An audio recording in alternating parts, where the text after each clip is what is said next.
RTC చేసి RTC చేసి కార్మికుల ఐక్యత కార్మికుల ఐక్యత కార్మికుల ఐక్యత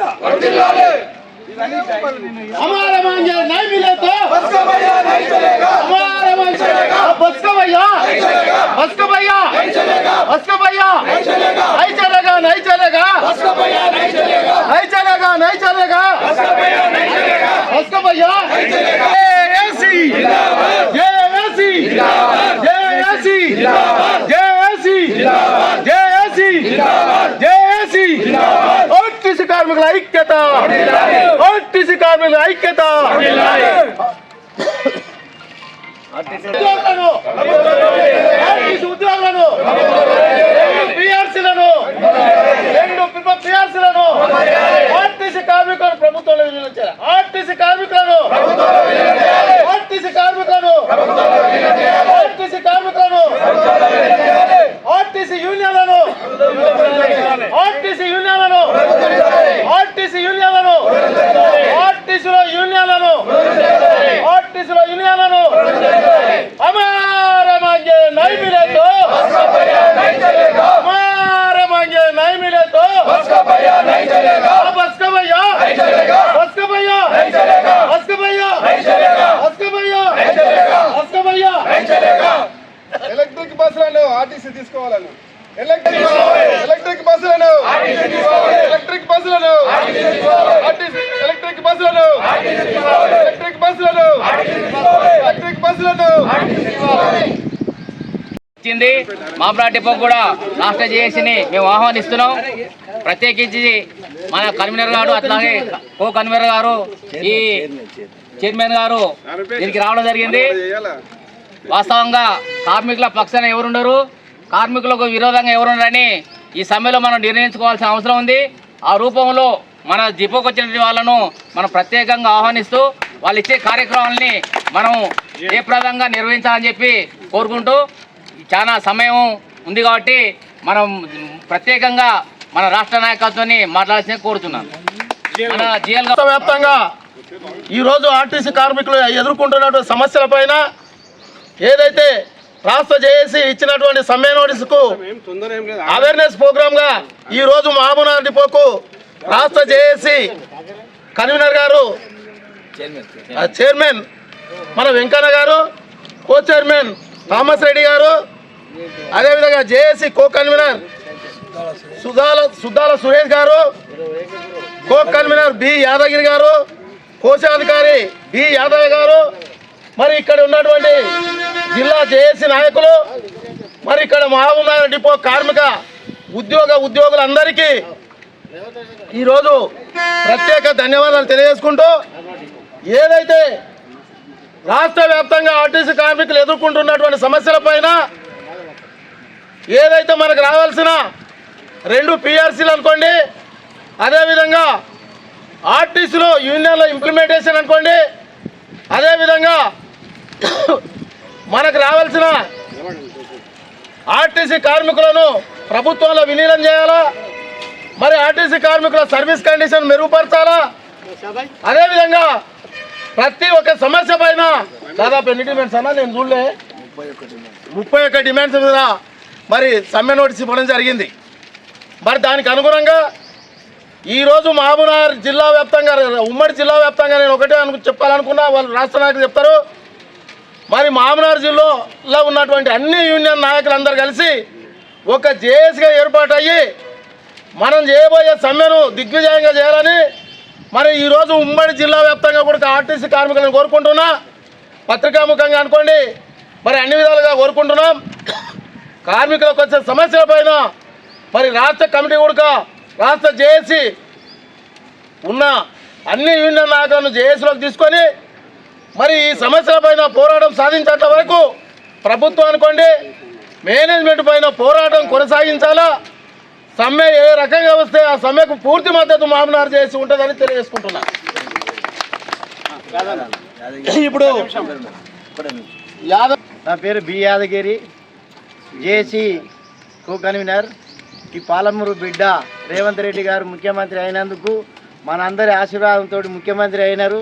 వారికి ధన్యవాదాలు తెలియజేస్తూ ఈ పాలమూరు బిడ్డ మనకు 48 గంటల్లో మహాలక్ష్మి పథకం సక్సెస్ చేసి బాగా పెంచుతాన్నారు. ఏది నీ ఆధునీకరణ?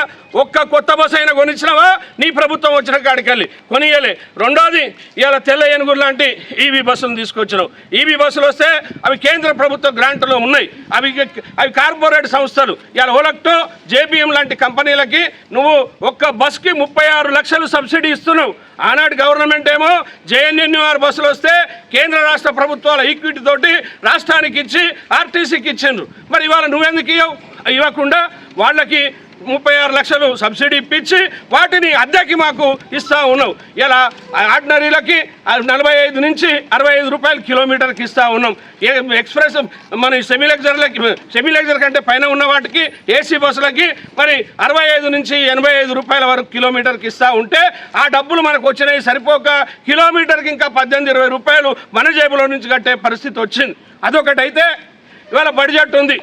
ఏ ప్రభుత్వమైనా బడ్జెట్లో డబ్బులు పెట్టలేదా? ఆర్టీసీకి ఆధునీకరణ అంటే పెట్టాలి కదా. మరి కాకుండా ఇవాళ బస్ స్టేషన్లు కడుతున్నాం, తర్వాత డిపోలు కడుతున్నాం అంటున్నారు. మంచిదే, ఎవరు పెట్టాలి? ప్రభుత్వం పెట్టాలి కదా. ఆర్టీసీ కార్మికుల శ్రమను దోసుకొని మీరు కట్టుకుంటా ఉన్నారు మీ కాన్స్టిట్యున్సీలలో. మీరు ఎందుకు పెట్టట్లేదు? రెండోది, బడ్జెట్లో డబ్బులు పెట్టాలి. ఒక్క రూపాయి కూడా పెట్టలే ఈ ప్రభుత్వం. అంటే చిత్తశుద్ధి ఉందా లేదా అంటే ఈ ప్రభుత్వానికి చిత్తశుద్ధి లేదు కాబట్టి ఒక్క రూపాయి కూడా బడ్జెట్లో పెట్టకపోవడానికి కారణం చెప్పమంటా ఉన్నాం.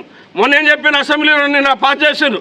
305 కోట్లు మేము ఇచ్చినామంటా ఉన్నారు. 2026, 2027కి మహాలక్ష్మి పథకానికి మరి నెలకు 350 కోట్లు ఇవ్వడానికి మీరు పెట్టుకున్నారు. పాత బకాయిలు ఏమైనాయి?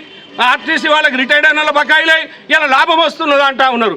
మరి ఇలా బకాయిలు పెట్టారు, మీరు బడ్జెట్లో పెట్టారు, మాకు రావాల్సిన పైసలు ఇవ్వరు, తర్వాత పిఆర్సీలు ఇవ్వరు, రిటైర్డ్ అయిన వాళ్ళకి పైసలు ఇవ్వరు. మరి ఎక్కడ ఇస్తారు? ప్రభుత్వంలో విలీనం చేస్తా అని చేయరు.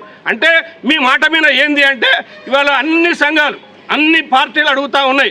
అసెంబ్లీలో మేము పోయినాం, అందరూ సిఎల్పి లీడర్లకు ఇస్తే వాళ్ళందరూ కూడా అసెంబ్లీలో నిన్న చూస్తూ ఉన్నారు, అడుగుతూ ఉన్నారు. ఒక్కరికి కూడా రిక్వెస్ట్ చేసేది అంతా కూడా జేఏసీలై ఆర్టీసీ సమ్మె చేస్తే తప్ప భవితవ్యం లేదు. హైదరాబాద్లో ఇవాళ వాళ్ళు బస్సులు తెస్తూ ఉన్నారు. 200 బస్సులు తెచ్చాను, 500 బస్సులు తెచ్చాను, 2000 బస్సులు కావాలని మళ్ళీ పెట్టాను. ఒక్కొక్క బస్సుకి 36 లక్షలు సబ్సిడీ వస్తే మరి 2000, 3000 బస్సులు వచ్చినాయి కదా. 3000 బస్సులు ఇంటూ మరి 36 లక్షలు ఎన్ని కోట్లు అవుతాయి? ఎన్ని వందల బస్సులు మనకు వస్తాయి? ఆ సబ్సిడీ మనకెందుకు రాదు అనే ఇవాళ జేఏసీ అడుగుతూ ఉన్నది. ఆర్టీసీని నిర్వీర్యం చేయడానిక ఈ దోపిడీ? అసలు ప్రభుత్వ చిత్తశుద్ధి ఏంటని అడుగుతా ఉన్నాం. ప్రభుత్వానికి చిత్తశుద్ధి ఉంటే ఆర్టీసీకి ఏం చేసినావో చెప్పాలి. అంతేగాని దాటేసే మాటలు, ఓడ దాటేదాకా ఓడమల్లన్న, ఓడ దాటిన తర్వాత బోడమల్లన్న అనే శాస్త్రం చెప్తా ఉన్నారు. ఇవాళ ఆర్టీసీని నిర్వీర్యం చేయడానికి చేసింది కాబట్టి కార్మికులంతా ఏకమైంది. రిక్రూట్మెంట్ లేదు, ప్రమోషన్లు లేవు. ఇవాళ 37,000 మంది, దాదాపు 17,000 మంది రిటైర్డ్ అయితే ఒక్క పోస్ట్ కూడా నింపలే. ఇవాళ డ్రైవర్ కండక్టర్లు సావులకి చస్తా ఉన్నారు. 16 గంటలు 18 గంటలు డ్యూటీ చేయాలి. ఒక్కొక్క డిపోలో 20 మంది 30 మంది డ్రైవర్ కండక్టర్లు షార్ట్ ఉంటారు, డబల్ డ్యూటీ చేయాలి, లీవ్ ఇయ్యారు. ఇబ్బందులు, నిర్బంధం, భయంలో భక్తుల్లో కార్మికులు చస్తా ఉన్నారు. డ్రైవర్ అన్నలు అయితే స్టీరింగ్ మీద తెలిసి కూడా హార్ట్ అటాక్ వచ్చి పక్కకు పెట్టి చచ్చిపోయే పరిస్థితి. ఇట్లాంటి పరిస్థితి దాపరించింది. ఆర్టీసీకి రక్షణ లేదు కాబట్టి కార్మికులందరూ కూడా సమ్మెకు సిద్ధమని చెప్పాలి. జేఏసీగా ముందుకు వచ్చినాం. అన్ని సంఘాలను కలుపుకోవడానికి భేషజాలం లేదు. అందరూ కూడా మహబూబ్ నగర్ వచ్చినాం. ఈరోజు అన్ని డిపోలు తిరిగినాం. అన్నా మేమంతా రెడీ అన్నారు. ఇలా విజయబాబు గారు అట్లాగే జిఎల్ గౌడ్ గారు కూడా పెద్దలంతా కూడా ముందుకు వచ్చి తప్పకుండా అన్న మేము కూడా మీతో భుజం కలుపుతామని వచ్చారు. ఇవాళ ఇదే లాస్ట్ అన్ని జిల్లాలు నెంబర్ 1లో ఉన్నాయి. ఇక్కడ కొద్దిగా స్తబ్దత ఉండే వాళ్ళు రావడం వల్ల మొత్తం అయిపోయింది. కాబట్టి మహబూబ్ నగర్ జిల్లా వాసులారా అందరూ కూడా జేఏసీలో జాయిన్ కండి. డిపో జేఏసీ కండి, జిల్లా జేఏసీ కండి. జిల్లా నుంచి 2 ప్రతినిధులు విజయబాబు గారిని, జిఎల్ గారిని రాష్ట్ర కమిటీలోకి తీసుకుంటా ఉన్నాం. మిగతా అంతా కూడా వాళ్ళ ఆధ్వర్యంలో ఈ జిల్లాలో పోరాటాలు జరగాలి. మేము అండగా ఉంటాం. కాబట్టి కార్మికులంతా మరి సమ్మెకు సిద్ధంగా ఉండాలి. సిద్ధమేనా? సిద్ధం సిద్ధం సిద్ధం సిద్ధం సిద్ధం సిద్ధం సిద్ధం ఆర్టీసీని ప్రభుత్వంలో విలీనం చేస్తాం. అట్లాగే వాళ్ళకి రావాల్సిన 2 PRCలు ఇస్తాం, వాళ్ళ బకాయిలన్నీ కూడా ఇస్తాం, కొత్త బస్సులు కొని ఆర్టీసీని తెలంగాణ వ్యాప్తంగా ఆధునీకరణ చేస్తాం, యూనియన్లని పునరుద్ధరిస్తామని చెప్పి వాగ్దానం చేస్తే మనం గుద్దుడే గుద్ది ఇవాళ ఆ ప్రభుత్వాన్ని పక్కకు పెట్టి ఇవాళ ఈ ప్రభుత్వాన్ని తీసుకొచ్చినాం. గౌరవ ముఖ్యమంత్రి గారు ఆనాడు చెప్పారు, ప్రెస్ మీట్ పెట్టి ఆర్టీసీ ఉద్యోగులంతా వారియర్స్ లాగా పనిచేసిండ్రు, ప్రచారం చేసిండ్రు కాబట్టే కాంగ్రెస్ ప్రభుత్వం వచ్చింది, నేను మిమ్మల్ని మర్చిపోను, తప్పకుండా టైం ఇవ్వండి, మేము అన్నీ చేస్తామని చెప్పిండ్రు. చెప్పిన తర్వాత కూడా 6 మాసాలు చూసినాం, ఆ తర్వాత జరగలే. అప్పటి నుంచి మనం రోడ్డు ఎక్కినాం, పోరు చేస్తూ ఉన్నాం, వినే నాదులు లేడు, మనకెక్కడ కూడా అపాయింట్మెంట్ ఇచ్చిన పరిస్థితి లేదు. ఇది ప్రజాప్రభుత్వం అన్నారు, పాలనా ప్రభుత్వం అన్నారు. ఈ పాలనా ప్రభుత్వంలో మరి ఏంటి అని చూస్తే ఇవాళ వాళ్ళు మహాలక్ష్మి పథకాన్ని మేము ప్రవేశపెట్టినాం. మహాలక్ష్మి పథకంతో ఆర్టీసీ సస్యశ్యామలంగా ఉందంటా ఉన్నారు. అయ్యా ముఖ్యమంత్రి గారు, ట్రాన్స్పోర్ట్ మినిస్టర్ గారు, మహాలక్ష్మి పథకం అంటే మీ ఇంట్లోది కాదు, మీరు ప్రవేశపెడితే ఎన్నో ఇబ్బందులు కష్టాలు ఉంటే దాన్ని మేము 48 గంటల్లో సక్సెస్ చేస్తే అపారమైన గౌరవాన్ని మీరు పొందిండ్రు, ఇమేజ్ని పొందిండ్రు, లబ్ధి పొందిండ్రు. ఇలా మహిళలు నీరాజనాలు పలుకుతూ ఉన్నారు. మీకంటే ఆర్టీసీ అక్క చెల్లెళ్ళు అన్న తమ్ముళ్ళు ఇచ్చిన ప్రియారిటీ కాదా అని అడుగుతా ఉన్నా. మాట తప్పొద్దు, మడిమ తిప్పకుండా ఉండాలని చెప్పినాం. కానీ ఇవాళ 350 కోట్లు ఆర్టీసీకి నెలకిస్తా అని చెప్పడం జరిగింది. మహాలక్ష్మి పథకానికి 350 కోట్లు ఇస్తా ఉన్నారా అని అడుగుతా ఉన్నా ఫైనాన్స్ మినిస్టర్ని, ముఖ్యమంత్రి గారిని. మరి ఎక్కడ ఇచ్చిండ్రు? ఇచ్చినా అని చెప్తా ఉన్నారు. కోట్లలో మరి 0 టికెట్లు దిగినాయి, ఇన్ని కోట్లు ఇచ్చినానంటున్నారు, 100 కోట్లు 1000 కోట్లు అని చెప్పి వైట్ పేపర్ మీద మీరు చూపెడతారా అని అడుగుతా ఉన్నాం. మీరు ప్రమాణ స్వీకారం చేసిన రోజు నుంచి ఈ రోజు వరకు ఎన్ని డబ్బులు మాకు ఇచ్చిందో చెప్పండి, ఎన్ని ఇవ్వాల్సిందో చెప్పండి, ఎన్ని మరి 0 టికెట్లు మేము కట్ చేసినామో చెప్పండి. ఇవాళ దాదాపుగా 300 కోట్లు ఇవ్వమంటే, 350 కోట్లు ఇవ్వమంటే 100 కోట్లు, 80 కోట్లు, 70 కోట్లు, 150 కోట్లు ఇచ్చేసి మిగతా అంతా కూడా డ్యూ పెట్టిందా లేదా? మరి ఆ పైసలు ఇప్పటికీ 2700 కోట్ల రూపాయలు మహాలక్ష్మి పథకాన్ని ఆర్టీసీకి రావాలన్నా రావద్దా? అబద్ధాలు ఎందుకు చెప్తా ఉన్నారు? అసెంబ్లీలో కూడా పక్క అబద్ధాలు చెప్పే ప్రభుత్వం దిగజారిపోతూ ఉంది. కాబట్టి అవి కాకుండా మాకు వైట్ పేపర్ మీద చూపెట్టాలని చెప్పి మేము డిమాండ్ చేస్తే మాట్లాడే పరిస్థితి లేదు. రెండోది, ఈ ప్రభుత్వం వచ్చింది, పాలనా ప్రభుత్వం అన్నది, ఉద్యోగాలు అన్నారు. 16-17 మంది రిటైర్డ్ అయితే ఒక్క ప్రమోషన్ లేదు, ఒక్క రిక్రూట్మెంట్ లేదు. 3028 అని చెప్పి ప్రమాణ స్వీకారం రోజు గౌరవ మంత్రి చెప్పిండు. ఈ రోజు వరకు అమలుకి నోచుకోలే. మొన్నటికి మొన్న 2000 మందికి 1000 మంది డ్రైవర్లు, 774 మంది మరి శ్రామికులకి నోటిఫికేషన్ ఇచ్చారు పోలీస్ రిక్రూట్మెంట్ బోర్డుకి. దాన్ని కూడా మొన్న అధికారులు పోయి ఇలా ఏవి బస్సులు వచ్చినాయి కాబట్టి వాళ్ళు ఎక్సెస్ అయిపోతా ఉన్నారు, మాకు ఆపండి అని చెప్పి ఆపిన్రు. ఈ దౌర్భాగ్యం ఆర్టీసీలో ఉంటే రిక్వెస్ట్ చేసేది అంతా కూడా జేఏసీలై ఆర్టీసీ సమ్మె చేస్తే తప్ప భవితవ్యం లేదు. హైదరాబాద్లో ఇవాళ వాళ్ళు బస్సులు తెస్తూ ఉన్నారు, 200 బస్సులు తెచ్చిండ్రు, 500 బస్సులు తెచ్చిండ్రు, 2000 బస్సులు కావాలని మళ్ళీ పెట్టిండ్రు. ఒక్కొక్క బస్సుకి 36 లక్షలు సబ్సిడీ వస్తే మరి 2000 3000 బస్సులు వచ్చినాయి కదా. 3000 బస్సులు ఇంటూ మరి 36 లక్షలు ఎన్ని కోట్లు అవుతాయి? ఎన్ని వందల బస్సులు మనకు వస్తాయి? ఆ సబ్సిడీ మనకెందుకు రాదు అనే ఇవాళ జేఏసీ అడుగుతా ఉన్నది. ఆర్టీసీని నిర్వీర్యం చేయడానిక ఈ దోపిడీ?